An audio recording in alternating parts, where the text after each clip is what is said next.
নানা বিতর্ক আর সমালোচনার সঙ্গী করেই বিপিএল-এর প্রায় এক যুগের পথ চলা। বিগত দিনের এসব বিতর্ক সঙ্গী করেই আগামী ৩০ ডিসেম্বর শুরু হতে যাচ্ছে বাংলাদেশ প্রিমিয়ার লিগের একাদশ আসর। ৭ ফেব্রুয়ারি ফাইনালের মধ্য দিয়ে পর্দা নামবে এই ইভেন্টের। দিনে দিনে বিপিএল-এর রং হারিয়েছে, তারপরও ভক্ত ক্রিকেটারদের আগ্রহ থাকে বেশ। তাই তো আসন্ন বিপিএল ঘিরে বড় পরিসরে পরিকল্পনা সাজিয়েছে বাংলাদেশ ক্রিকেট বোর্ড। শুধু বোর্ডই নয়, এবার ক্রিকেট ভক্তদের চমকে দিচ্ছেন ফ্র্যাঞ্চাইজিগুলোও।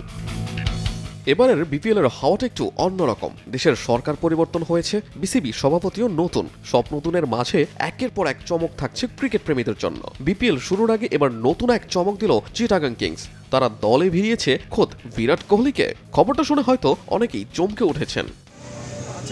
দেখতে হুবহু বিরাট কোহলির মতোই, তবে এই যে আসল বিরাট কোহলি নন। হাঁটাচলা, হেয়ার স্টাইল, দাড়ির কাটিং সবই তো এক। হঠাৎ করে দেখলে দ্বিধায় পড়ে যাবেন যে কেউ। বিরাটের মতো দেখতে এই আরমান এবারের বিপিএলে থাকবেন চিটাগাং কিংসের ডাগ আউটে। ফেসবুক পেজে এক পোস্টের মাধ্যমে আরমান নিজেই একথা জানিয়েছেন।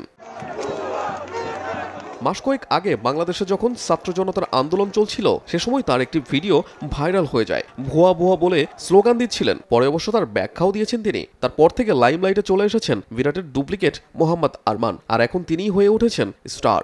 ওর খেলার হাইলাইটসগুলো দেখে ইন্টারন্যাশনাল ইসলামিক ইউনিভার্সিটিতে বিবিএতে পড়ছেন চট্টগ্রামের এই আরমান। দুই ভাই দুই বোনের মধ্যে তিনিই সবার বড়। একটা সময় ইস্পাহানি ক্রিকেট একাডেমিতে ভর্তিও হয়েছিলেন, কিন্তু ক্রিকেট নিয়ে খুব বেশি দূর এগোতে পারেননি। তবে তার ধ্যান জ্ঞান শুধুই ক্রিকেট। আহমেদ হৃদয়, সময় সংবাদ।